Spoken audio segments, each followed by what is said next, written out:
ദൈവത്തിൻ്റെ അതിപരിശുദ്ധമായ നാമം വാഴ്ത്തപ്പെടുമാറാകട്ടെ. പ്രിയമുള്ളവരെ, അനുഗ്രഹിക്കപ്പെട്ടൊരു തിരുവചനം വായിക്കുന്നു. യേശു പറഞ്ഞു, എൻ്റെ കൃപ നിനക്കു മതി, എൻ്റെ ശക്തി ബലഹീനതയിൽ തികഞ്ഞു വരുന്നു. ആമേൻ. പ്രിയമുള്ളവരെ, തിരുവചനത്തിൽ വിശ്വസിച്ച് ആശ്രയിച്ചു കൊണ്ടൊരു നിമിഷം പ്രാർത്ഥിക്കുന്നു. ഏകനായി മഹാത്ഭുതങ്ങളെ പ്രവർത്തിക്കുന്ന യേശുക്രിസ്തുവിൻ നാമത്തിൽ പ്രാർത്ഥിക്കുന്നു. തിരുവചനം കേൾക്കുകയും കാണുകയും ഇത് വായിക്കുകയും ചെയ്യുന്ന എല്ലാ പ്രിയപ്പെട്ടവരെയും കർത്താവ് സഹായിക്കുമാറാകട്ടെ. നമ്മെ ശരീരമായ അവസ്ഥകളിൽ, വേദനകളിൽ നമ്മെ കരുതുന്ന ഒരു ദൈവമുണ്ട്.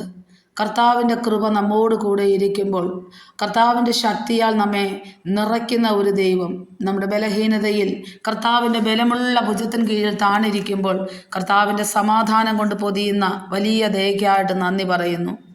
മാനസികമായും ശാരീരികമായും സൗഖ്യമില്ലാതെ ഭാരപ്പെടുന്ന ചില പ്രത്യേക വിഷയങ്ങളിലും എൻ്റെ കർത്താവിൻ്റെ സമാധാനം, ഏകനായി മഹാത്ഭുതങ്ങളെ ചെയ്യുന്ന കർത്താവിൻ്റെ സമാധാനം നമ്മെ പൊതിഞ്ഞു പിടിച്ചിരിക്കുന്ന കൃപയോർത്ത് സ്തോത്രം. വ്യക്തിപരമായും കുടുംബമായും നമ്മെ മാനിക്കുകയും സഹായിക്കുകയും ചെയ്യുന്ന കർത്താവ്, നാം ഏതൊരവസ്ഥയിലും നമ്മെ കരുതി പരിപാലിക്കുന്ന കർത്താവ്, ആമേൻ. കർത്താവിൻ്റെ സഹായം എപ്പോഴും നമ്മോട് കൂടെ ഇരിക്കുന്നതിനായി സ്തോത്രം.